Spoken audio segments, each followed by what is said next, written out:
श्रीसरस्वती द्वादशनामस्तोत्रम्।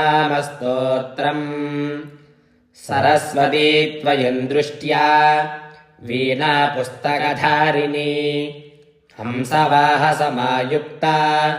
विद्यादानकरी मम।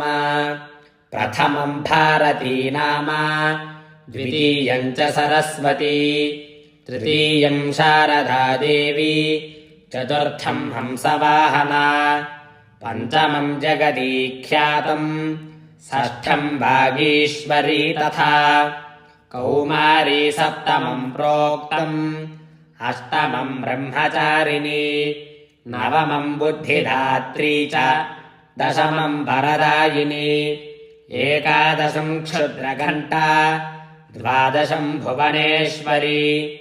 ब्राह्मी द्वादश नामानि त्रिसन्ध्यम् यः पठेन्नरः, सर्वसिद्धिकरी तस्य प्रसन्ना परमेश्वरी। सा मे वसतु जिह्वाग्रे ब्रह्मरूपा सरस्वती।